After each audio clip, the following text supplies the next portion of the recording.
voltamos para o segundo bloco aqui, Dr. Salaroli, e a gente está falando de problemas respiratórios causados por esse tempo seco que a gente está passando, faz um tempo já. Bom, Dr. Salaroli, a gente falou do tempo seco, como ele está complicando, e falou o que a gente deve fazer para contornar esses pequenos problemas, essas queixas que a gente tem no dia a dia, às vezes em casa, o paciente está tossindo um pouquinho, sente aquele pigarro, aquela coceirinha, vai no pronto-socorro, um xaropezinho, hidratação, tudo. Bom, a gente falou, o paciente não faz, não se hidrata, não procurou o serviço médico e isso o corpo não vai deixar barato, ele consegue compensar até um tempo, certo? O que acontece na evolução desses pacientes, então, que por um motivo ou outro, então, não fizeram um tratamento, não procuraram um serviço especializado e não tomaram alguma providência exatamente para contornar aqueles sinais que o organismo está dando de sofrimento ligados a esse tempo seco e a essa alteração provocada pelo tempo seco na nossa via aérea? Como nós falamos, aquela parte respiratória, né, do nariz até lá embaixo, aquele tal do muco, né? Então o organismo tem as duas fases. A primeira fase é a seca, é a tosse seca, que é aquela que precisava do líquido que você não usou, né? A segunda fase é aquela fase porque as impurezas bateram lá, e aí a segunda fase é o que é? A defesa do organismo começa a jogar uma parte das secreções, o sangue vai tentar defender daqueles bichinhos que bateram lá nesse aparelho respiratório. E aí você vai ter um aumento de secreção, que é aquela fase da produção. Este aumento de secreção, e se a secreção não conseguir ser expelida, ele vai fazer o quê? Parou a secreção dentro do organismo, é infecção. Não tem jeito. Então, se você não fez a lição de casa, que seria o líquido, você vai fazer o quê? Parou no pulmão, pneumonia. Parou nos seios da face, sinusite. Então, fez a secreção na face, parou, fez a sinusite, a secreção continua irritando a parte respiratória e você continua tendo a tosse, que é a defesa do organismo. Então, tanto na parte viral, quanto naquele da rinite alérgica, aquele que a gente sempre fala dos pacientes. Gente, alergia não tem cura, é controle. Ah, mas o fulano fez lá um tratamento, não sei o quê, ele ficou ótimo. Sim, por quanto tempo? Ah, ótimo, ele fez o tratamento e ficou ótimo por 6 meses.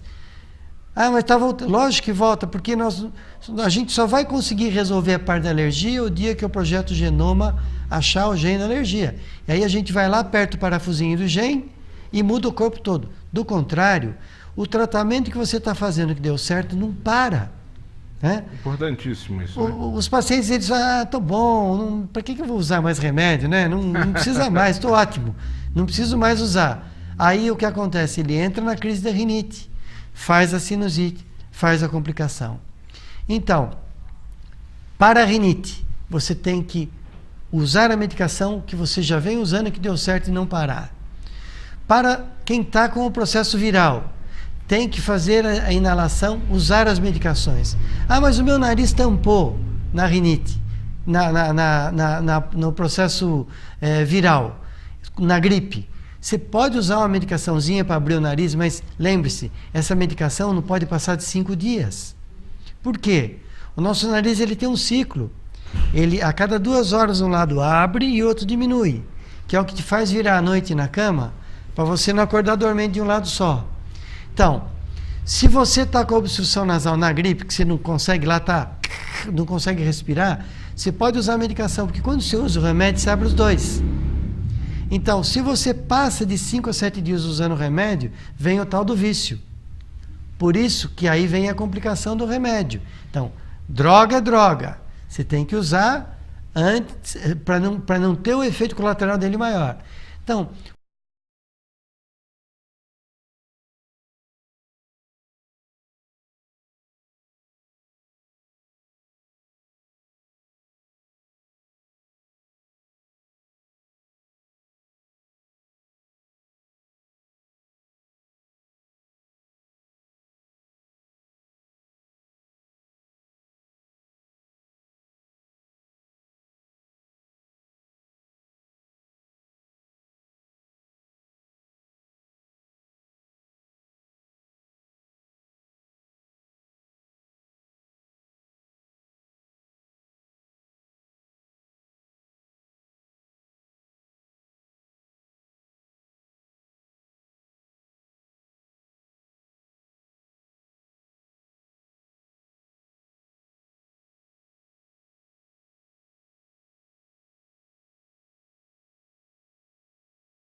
que tá um pouquinho chata, ela começou a complicar e eventualmente então a gente pode estar fazendo um quadro de sinusite, com um quadro bacteriano, uma pneumonia. Qual que é o sinal? O que o nosso organismo fala e que a gente fala, agora está piorando? As pessoas chegam para mim e falam assim, pra gente, né? Chegam pra gente e falam assim, olha, eu tô com dor no peito, tá? Não sei o que. Você, pera, como é que é? Vamos diferenciar isso. Dói quando você tosse? Dói na tosse. Então, provavelmente, isso é muscular. Agora, a pneumonia, ela dá falta de ar. Porque o seu pulmão, ele está sendo tomado por uma secreção. Então, ele não consegue fazer aquela troca mais do ar. Então, você começa a ter uma certa dificuldade para respirar. Esse é um sinal de alerta, né? Na parte de cima da face, quando você começa a ter a hipersecreção, você começa a ter a dor. E a dor, gente, não é aquela dor da tosse, porque quando você tosse, além de doer aqui, ele dói a cabeça, porque você está aumentando a pressão na hora que você, em cima aqui, na hora que você tosse. A dor da sinusite é uma dor, é peso, é aquela história que você abaixa, parece que a cabeça vai cair, é o peso na face e a dor contínua. E tanto a pneumonia quanto a sinusite, elas vêm com febre, né? Você tem o quadro febril que está avisando que o seu organismo não está dando conta da história.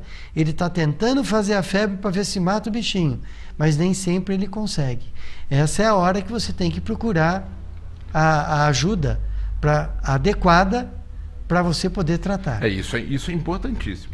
Nessa hora, então, que apareceu a febre, que está percebendo que está complicando, dá para tratar em casa com aquele remédiozinho que está ali? Ou então, exatamente, às vezes eu vou na farmácia e solicito um antibiótico que, dependendo do lugar, você ainda vai conseguir ir fazer uso por conta. Dá para fazer isso? Dá para fazer um tratamento por conta em casa, quando percebe um sinal de gravidade, alguma coisa assim? O risco é grande de você não acertar, né? Embora você veja que o pessoal acaba repetindo, mas eu tomei isso há um tempo atrás, vou tomar de novo. Não é bem assim, né? A medicina, ela depende de algumas coisas, são sinais, sintomas e o exame. Você tem que examinar o paciente. O exame físico vai te dar, clínico e físico vai te dar a orientação para o tratamento adequado. Então, não faz o tratamento inadequado, não. Quando você vê que começou a escapar, a febre inicial, ela é uma febre para matar os bichinhos mesmo. Mas é o que a gente sempre fala, aquela febre que voltou a cada 4 horas, cada 6 horas, passou de 38,5, está lá em cima nas nuvens o tempo todo, essa é o sinal de que o organismo não está indo muito bem. Então é melhor procurar o serviço para poder tratar adequadamente isso. Então, Salário, olha, a gente está chegando no final do programa. Eu vou pegar, então, pedir para o senhor fazer um resumo aí, daquela pincelada. Então, o que o nosso telespectador que está em casa, sofrendo, aquele pigarro, aquela tossinha chata, e percebendo que isso está piorando agora com esse tempo seco, o que ele deve fazer, quais são as medidas básicas, a gente fazer um resumão dessa entrevista. Bom, primeiro, lembrar que se tem alguém gripado perto, é mais de 1 metro de distância. Não adianta aquela história de eu vou pegar na mão, porque daí piorou, ele está passando para você. Lavar as mãos o tempo todo, principalmente se você tiver contato com o público direto. Você tem que lavar, porque senão você vai acabar se contaminando com o processo viral. Lembrar da hidratação o tempo todo. Hidratar sempre. Porque o seu organismo, você estando bem hidratado, ele consegue se defender muito bem. Lembra daquele muco, que ele tem que estar lá fácil de ser expelido para jogar fora as impurezas, né? Aquela dorzinha de garganta, o gargarejinho com água morna e sal, a gente brinca, fala que os laboratórios ainda não estão vendendo, porque não dá para vender aquecido, água morna e sal, né? Porque para pôr no nariz ela já vende. Mas para a garganta, você pega aquele copinho de 150 ml, põe uma colherinha de café de sal, aquece ele num micro-ondas ou num banho-maria, faz um gargarejinho com água morna e sal, toma um analgésico simples, nada de anti-inflamatório, analgésico simples mesmo, e você vai controlar muito bem. Então, líquido, vapor, analgésico, você vai conseguir resolver muito bem esse quadro, né? Vamos só lembrar aqui uma parte, João, que é da sua área, né?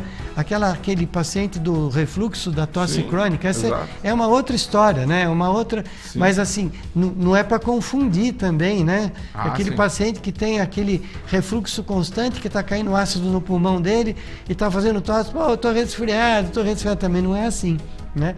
Então, essa tosse crônica precisa ser estudada melhor. Exatamente. Também. Isso é fato. Inclusive, os serviços de otorrino cada vez mais diagnosticam o refluxo, né? Tem refluxo, é um problema do gastro. Não. Às vezes tem os problemas respiratórios e a gente estava lá, quem fez o diagnóstico? Não.